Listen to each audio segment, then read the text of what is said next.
안녕하십니까. 구형역 강사 최창입니다. 오늘 이렇게 늦은 저녁 시간에 이렇게 설명해 들으시려고 이렇게 유튜브에 오신 우리 부모님들, 예, 환영합니다.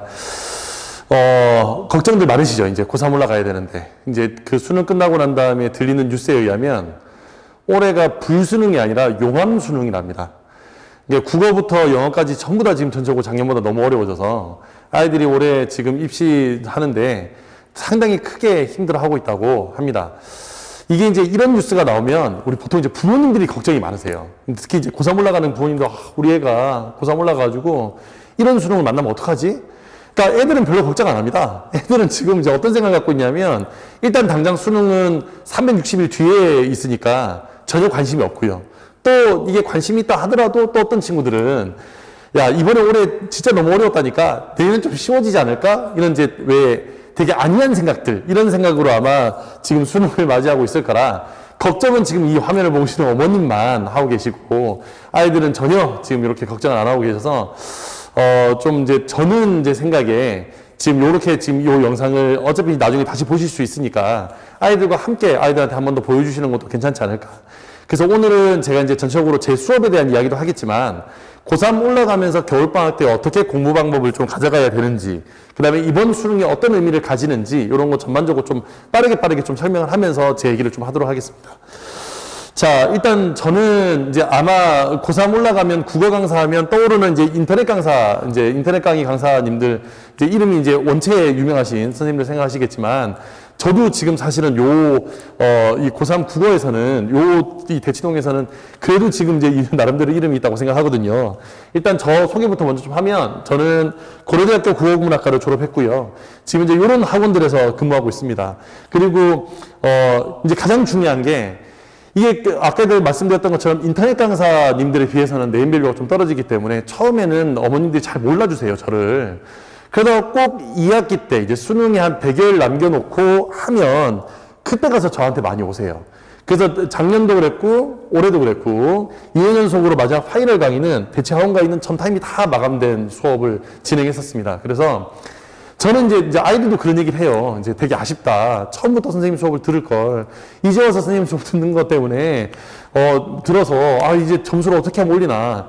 이렇게 늦게 보내주시면 힘들어요. 점수 올리는 게. 하지만, 처음부터 차근차근 보내주시면 점수는 제가 마지막에 꼭 올려드린다. 이 말씀 기억해 주시면서, 일단 올해 수능 어떻게 나왔는지부터 차근차근 보도록 하겠습니다.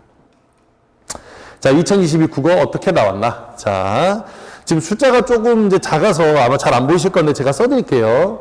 이제 작년 6월입니다. 그러니까 올해 6월입니다. 올해 6월에 처음 합법과 자문과 언어매체가 나뉘고 난 다음에 든 것이 어떻게 됐냐면 6월입니다. 지금 이게 6월 성적이고요.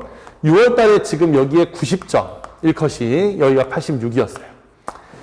그러니까 이때만 해도 국어가 역시 어렵구나. 그러니까 계속 매년 지금 2015학년도 이래로 계속 불수능 국어는 어렵다. 이제 어머님도 많이 들으셔서 아시잖아요. 그죠? 국어 어렵다. 이렇게 말씀을 해 주셨어요. 그러다가 9월 달에 가면 들 것이 어떻게 곤두박질을 치냐면 아마도 6월 달은 이제 제 생각에는 이제 제가 나름 이제 이번 시험을 평가하면서 올린 거를 제 개인 블로그에다가 올려놓긴 했는데 나중에 관심 있으시면 네이버에다가 최창희 국어라고 검색하시면 아마 제 얼굴도 나올 거고 제 블로그도 나올 겁니다. 그 블로그에 제가 자세히 말씀드렸는데 6월 달은 일단 여기는 이 등급을 요 정도 선에서 맞추려고 했던 것보다는 90한 2, 3 정도에서 맞추고 싶었던 것 같아요. 그런데 막상 시험을 쳐보니까 아이들이 코로나 세대, 우리 이제 코로나 세대 많이 말하잖아요. 그러니까 올해 고3이 당군이라고 가장 학력 수준이 떨어진다. 이런 얘기를 합니다. 그래서 성적이 잘 안 나왔어요. 그래서 평가원에서 이렇게 시험을 내면 애들 성적이 잘 안 나오겠구나. 그래서 조금만 더 난이도를 조금 낮춰봐야지라고 했던 게 여기서 이제 터졌죠. 그래서 9월 달에 여기가 100, 여기가 96 이렇게 됩니다. 그러니까 다시 바꿔 얘기하면 성적을 어느 정도 조금 확보해 주려고 했던 게 난이도 조절에 실패했죠. 그러다 보니까 이제 이 올해 수능 결과거든요. 지금 현재는 아직 예상 등급 컷이긴 한데 이것에서 난이도를 조금 더 높인다는 게 너무 방망이로 휘두른 거예요. 그래서 합법과 작문이 지금 이제 1컷이 84, 언어매체가 지금 1컷이 82니까 지금 요게 이제 2019학년도 수능과 지금 판박이 형태인데 2019학년도 수능이 뭐였냐면 여기는 이 6월 평가원이 똑같이 한 90, 한 2, 3? 그 다음에 9월 평가원에서 100을 이제 97, 96, 97을 만들었다가 마지막 수능 가서 84를 1컷으로 만들고 난리가 났었던 해입니다. 이제 어머님도 한번 들어보셨을 거예요. 공포의 그 정답률 18%의 뉴턴의 만유인력. 이제 그런 비문학 지문들이 나왔던 해거든요. 그래서 올해도 지금은 여기 지금 여기 써져 있는데 국어 원점수가 100점일 때 아마도 표준 점수가 148.9점 정도를 지금 예상하고 있어요. 그러니까 그 말은 무슨 말이냐면 실제로 지금 이 국어로 거의 대부분의 대학의 당락이 결정된다. 왜냐하면 수학은 특히나 이제 문과 어머님들 같은 경우는 수학은 불리하다는 거 아시잖아요. 그죠? 그러면 수학이 불리하기 때문에 국어에서 점수를 확보하지 못하면 대학 가지 못한다. 지금 이게 현재 올해 입시의 결과입니다. 그러면 국어를 차분히 지금 이번 겨울부터 잘 준비를 해야 되겠죠. 그래서 이 국어 시험에는 게 어떻게 이루어지고 어떤 부분에서 어떻게 준비를 해야 되는지 지금부터 차근차근 좀 설명을 좀 드리도록 하겠습니다. 자, 2023학년도 국어 어떻게 나올까입니다. 자, 일단은 지금 올해 이제 여러 가지 부분에서 이제 예전과 달라진 부분들이 조금 있었어요. 이렇게 컷이 나오게 된 여러 가지 이유가 있는데 첫 번째가 뭐냐면 일단 EBS 연계가 70%였던 게 50%로 축소가 됐어요. 그러니까 연계가 축소된다는 말은 어떤 걸 의미하냐면 연계가 축소된다는 말은 어떤 걸 의미하냐면 내가 믿고 가져갈 게 별로 없다는 얘기인 거예요. 예를 들어서 문학 지문이 모두 7지문이 출제가 됐습니다. 물론 여기서 7지문이라고 한 것은 가나다로 묶여있는 지문 세트가 몇 개가 있어요. 그래서 그것 때문에 지금 7지문인데 그 중에 3지문을 연계를 했습니다. 다시 말하면 나머지 4지문은 비연계, 4지문은 비연계로 출제를 했어요. 그러니까 이렇게 비연계로 출제하니까 이제 어떤 문제가 생겼냐. 이전 수능 시험에, 그러니까 이전 수능 시험은 문학사적 의의가 있는 어쨌든 그런 작품들을 여기다 넣음으로써, 거기 있는 출제함으로써 아이들이 비연계를 하더라도 충분히 여러분들이 접근할 수 있는 그런 문제들이 나왔다는 반면에 올해 지금 4지문 비연계는 작가만 아는, 그러니까 예를 들어 이육사, 윤은길, 대부분 다 유명한 작가죠. 그런데 거기 나온 작품은 제가 장담합니다. 지금 우리 전국에 있는 모든 국어 선생님들 중에 그 작품을 예를 들어 읽어봤거나 하는 분들은 잘 없으셨을 거예요. 그러다 보니까 여기 있는 이 지문들을 아마 분석하거나 설명하는데 아이들이 이거 이 작품은 처음 보는데 이게 우리가 이제 이육사라든가 윤은길에 하면 떠올리는 어떤 그런 것들인데 그런 것들이 여기서 제대로 이제 발휘되지 못한, 그러니까 알고 있는 배경식이 발휘되지 못한, 다시 말하면 철저하게 독해 능력을 요구하는 형태로 문제가 출제가 되었습니다. 그 다음 여기는 이 공통문항과 선택문항으로 나뉜 거, 이거는 이제 잘 알고 계시죠, 어머님들이 이제 올해 벌써 쳤기 때문에 잘 알고 계실 텐데 이 선택문항에 대한 얘기는 이따가 다시 말씀드리겠습니다. 그리고 나머지 것들은 거의 동일하게 나왔는데 이제 문제는 지금 올해 수능에 핵심은 이거였어요. 결국에 연계가 축소가 돼서 시간이 부족한 것도 부족한 거였지만, 자, 여기다 제가 덧붙일게요. 4번. 여기서 지금 이전과 달라진 게 비문학의 난이도가 이전에 나왔던 난이도하고는 다르게 너무 높여놨어요. 다시 말하면 배경 지식이 없으면 문제를 풀 수 없을 정도로. 그러니까 예를 들면 이런 겁니다. 제가 이제 수능 끝나고 이제 아이들한테 받았던 많은 문자들 중에서 어떤 문자를 받았냐면 제가 수능 일주일 전에 이런 걸 했어요. 배경 지식이 있으면 아무래도 독서를 읽는 데 좀 더 도움이 되지 않을까 하는 그런 마음에 그러면 내가 환율에 대해서 알려주마. 지금 올해 가장 난이도가 높았던 문제가 환율 지문이거든요. 그 브레튼 우드 체제라는 그러니까 금본위제, 금을 가지고 달러를 고정시켜서 환율을 만들었던 1920년대부터 40년대 사이에 환율 지문이 이번 수능에 나왔거든요. 그런데 그 지문을 제가 수능 일주일 전에 아이들에게 정리를 해줬어요. 그러하니까 어떤 게 생겨났냐면 환율 문제를 푸는데 안에 들어있는 인과관계를 이미 다 알고 있는 상태니까 아무래도 여기는 비문학을 푸는 데 있어서 충분히 더 잘 풀 수 있었겠죠, 접근하기가. 그래서 비문학 난이도가 높았지만 아이들은 배경식이 있어서 풀 수 있었다. 이제 요 얘기도 이따가 다시 말씀드릴 거예요. 그래서 요 비문학 난이도가 높았다. 그 다음에 5번째가 올해는 선택 과목의 난이도가 6월, 9월에 비해서 많이 높여놨어요. 그럼 이제 이런 문제, 이것 때문에 뭐가 생기냐면 시간에 대한 문제가 생깁니다. 이게 지금 올해 국어 특징입니다. 이게 무슨 말이냐면 여기가 어려우니까 원래는 선택 과목을 빨리 풀고 연계를 가지고 최대한 빨리 푼 다음에 충분히 시간을 확보해서 독서로 가야 되는데 선택 과목은 난이도가 높아서 시간 문제 걸리고 문학은 연계 지문이 적으니까 또 시간 문제 걸리고 여기서 시간을 다 쓰고 나니까 비문학은 풀 시간이 없고, 비문학은 풀 시간이 없으니까 거의 건드리지 못하고 찍고, 그러니까 한 2지문 정도를 날리고, 그래서 1컷이 84인 겁니다. 그러니까 이런 것들을 이제 어머님들과 우리 아이들이 잘 알고, 사실은 이번 겨울달 방학 때부터 차근차근 준비를 해야 되거든요. 그래서 일단은 요 겨울방학 때 준비해야 되는 얘기를 이제 뒤에서 얘기할 건데, 이런 것들을 잘 알고 계셔야 되겠습니다. 자, 그러면 선택 과목에 대한 얘기를 좀 할게요. 사실은 어머님들이 가장 궁금해하는 것 중에 하나가 이 선택 과목을 뭐 할까? 사실은 여기서부터가 이제 수능 시작이거든요. 이 선택 과목은 점수 배점이 이제 막연합니다, 어머님들이. 이제 왜냐하면 이걸 제대로 알고 국어 설명회 때 설명해주는 국어선생님이 잘 없어요. 이게 되게 수리사고적인 능력을 요구하기 때문에 좀 쉽지 않은데, 자, 100점 만점의 공통문항은 75점입니다. 공통문항은 75점이고요. 그 다음에 선택 과목이 25점 정도가 됩니다. 물론 이제 대충 점수는 76점에 24점 정도가 될 텐데, 비율은 이렇게 맞춰놨어요. 그러면 화법과정문 25점, 언어와 매체문 25점에서 모두 11문항의 문제를 풀게 되는데, 이게 이제 왜 유불리가 생기느냐. 점수 격차가, 아까 말씀드린 것처럼 얘가 84하고 얘가 82면, 사실 한 문제를 더 틀려도 언어와 매체는 1등급에 들어옵니다. 그러면 이제 단순히 이제 아이들이나 어머님들이 생각하시기에, 한 문제를 더 틀려도 언어와 매체가 돼? 그럼 이게 유리한 거 아니야? 당연히. 언어와 매체의 만점자가 화작의 만점자보다 표준점수가 높을 거예요. 왜냐면 1컷이 낮으니까. 그러면 그것도 유리한 거 아니야? 라고 생각하기 쉬워요. 그런데 여기서 얘네 둘의 점수 차이가 생기는 건 단순히 이 두 친구의 난이도 차이가 아닙니다. 그러니까 점수의 배점 방식에 문제가 있는데, 점수가 어떻게 이루어지냐면 토탈 100점을 가지고 표준 점수를 맞추는 게 아닙니다. 그러니까 여기서 이제 잘 모르시는 이제 그 학부모님들이나 아이들은 96이 1컷이야. 그러면 96이 1컷이야. 이렇게 생각하는데 96이 1컷이 아니라 해당하는 표준 점수의 4%대를 끊어서 1등급을 줬는데 그걸 원점수로 환산하면 90 몇 점인 겁니다.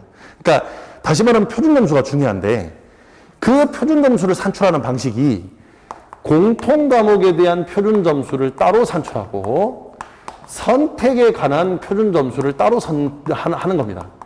그런데 이 선택에 대한 표준 점수는 원점수를 그대로 쓸 수 없고, 난이도가 다르니까 원점수를 그대로 쓸 수 없고, 여기는 이 원점수를 조정을 해서 표준 점수를 바꿔요.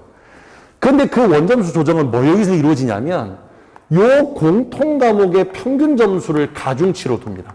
그럼 이제 어떤 문제가 생기냐? 지금 올해 선택 과목은 7대 3 정도의 비율이에요. 대신에 여기는 이 언어 매체는 주로 이게 3에 해당하는 친구들이 어느 친구들이냐면 이과 상위권. 이과 상위권 친구들하고 그다음 재수생 친구들이에요.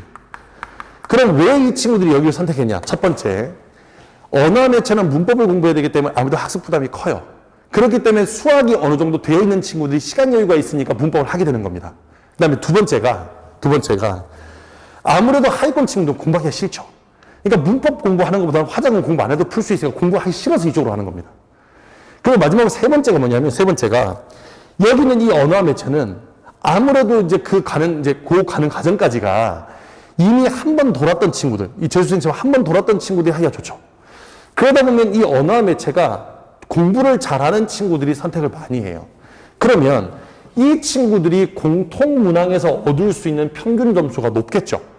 그러니까 이 집단과 이 집단의 평균 점수를 여기에 가중치로 두는 거니까 아무래도 상대적으로 여기는 이 친구들의 평균 가중치가 높기 때문에, 평균치가 높기 때문에 이 평균 점수가 가중치로 들어가니까 언어와 매체가 표준 점수가 훨씬 더 높게 나오는 겁니다. 그러니까 이걸 통해서 표준 점수로 바꾸어서 각각의 표준 점수를 이렇게 합산하는 방식으로 지금 현재 진행이 되기 때문에, 그래서 등급 컷이 얘가 82하고 84가 똑같은 표준 점수예요. 그러니까 등급의 차이가 아니라 똑같은 표준 점수입니다. 그러면 아무도 얘가 선택을 많이 하니까, 이거 공부자를 많이 하니까 거기에 엎혀서 걔네가 평균을 올려줄 거니까 우리 애는 좀 못하더라도 엎혀서 가면 좀 더 유리하지 않을까? 자, 그런데 문제가 있죠. 언어와 매체를 다 맞아야 그런 의미가 있는 겁니다. 그러니까 무슨 말씀이냐면, 언어 매체 문법 제대로 안 된 친구들이 들어가서 한 3-4문제 틀려가지고 화작 한두 문제 틀린 친구하고 비교해보면 당연히 화작 한두 문제가 점수가 높아요. 그거 당연한 거잖아요.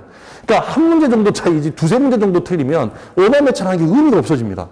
어차피 점수를 다 까먹었으니까. 그러니까 엎혀서 가중치를 많이 받는 건 좋으나 화법과 장문에 비해서 언어 매체를 덜 틀린다는 가정하에, 동일하게 틀린다는 가정하에 이득이 있는 거지. 언어 매체를 더 틀리면 화작을 선택하는 것보다 못해요. 그러니까 무작정 언어 매체를 선택하는 게 중요하지 않습니다. 자, 그러면 어떻게 선택을 하는 게 좋을까? 아무래도 합법과 작문은 학습 부담이 적죠.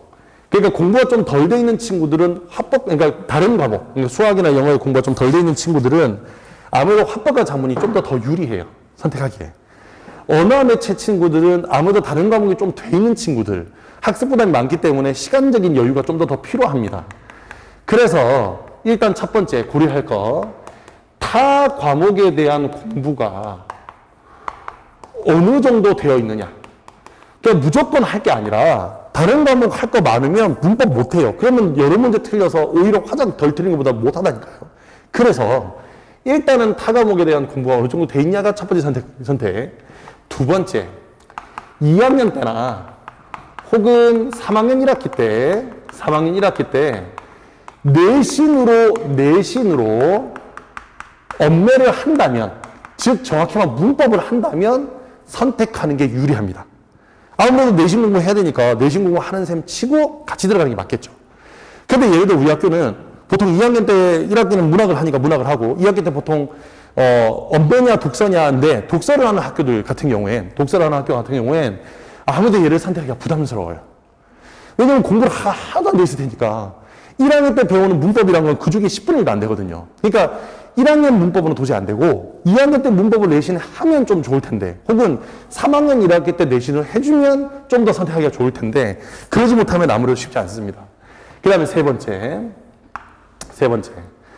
아이의 적성. 이게 매우 중요합니다. 그러니까 예를 들어 우리 아이는 외우는 걸 너무 싫어할 수 있어요. 예를 들어 이번에 제가 했던 이 과목에서 풀이반에 그 한 친구가 있어요. 여학생인데 문과 친구입니다.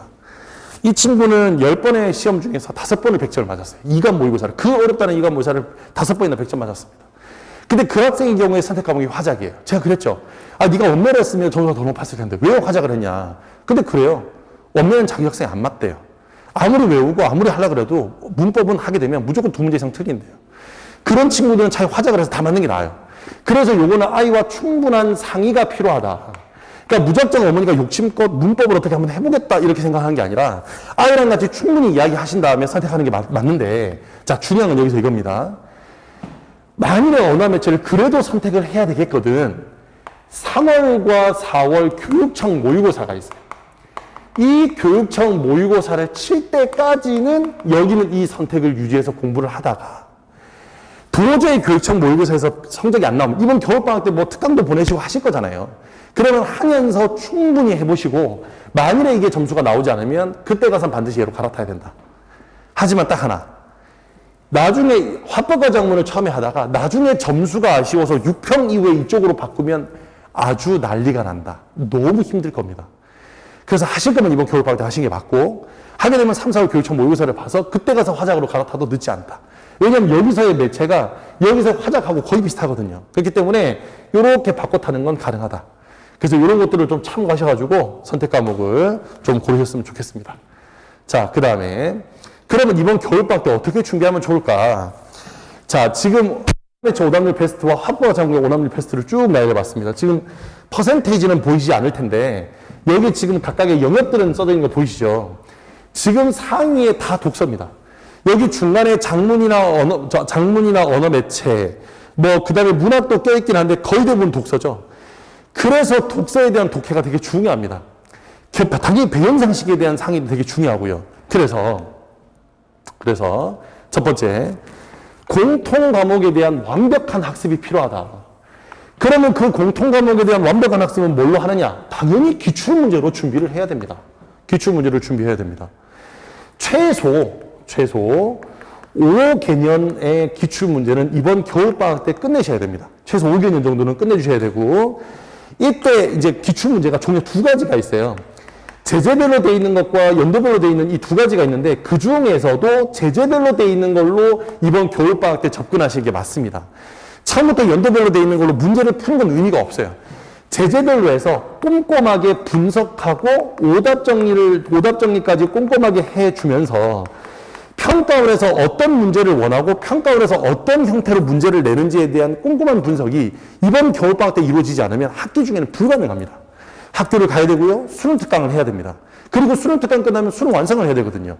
그렇기 때문에 이번 겨울방학 때 5개전을 끝내지 않으면 절대 안 된다. 그래서 기출은 무조건 이번 방학 때는 끝내야 된다. 그 다음에 자기 성향을 고려한 3대 과목 확인은 아까 제가 말씀드렸던 것처럼 충분한 상의를 통해서 해야 된다. 그러니까 이번 겨울방학의 목표는 뭐냐면 이 기출문제에 대한 꼼꼼한 분석이 돼야 합니다. 그러니까 단순히 그냥 문제를 풀고 이게 답이야 저게 답이야. 그리고 뭐 인터넷 강의를 들으면서 이렇게 푼대 저렇게 푼대가 아니라 어떤 한 문제도 허투루 준비하지 않고 꼼꼼하게 준비하는 과정, 이게 중요하다. 무슨 말씀인지 이해가 됐죠? 그래서 이렇게 해서 이번 겨울방학 때 준비해 주는 게 좋습니다. 자, 그러면 이제 제 얘기를 한번 드리도록 하겠습니다. 자, 저는 아까 말씀드렸던 것처럼 이제 인터넷 강사가 아니기 때문에 사실 아이들의 입장이나 부모님들이 잘 몰라주세요. 하지만 2학기가 되면 항상 저를 찾아오세요. 점수 좀 올려주세요. 제발 살려주세요. 근데 그때 가서 살려달라고 하면 늦습니다. 그래서 이제 오늘 제가 커리 말씀드린 거 잘 들으시고 이번 겨울 때 방학 때부터 꼼꼼하게 저랑 같이 해보시면 좋을 것 같은데, 일단 개강은 1월 2일, 일요일입니다. 1월 2일, 일요일 날 진행하고요. 우리 대치백학원에서는 오후 2시에 주일에 3시간 수업이 진행이 됩니다. 자, 수능기출 끝내기라고 되어 있는데 총 8주간 진행이 되고요. 8주간 진행이 됐고요. 그 아까 제가 말씀드렸던 5개년간의 기출 문제를 가장 평가원스럽게 가장 핵심적인 방법과 독해 방법, 이런 것들을 알려주는 수업이 저는 제 수업이라고 자부하거든요. 그래서 저한테 보내주시면 철저하게 출제 패턴을 완벽하게 이해하도록 만들어주겠다.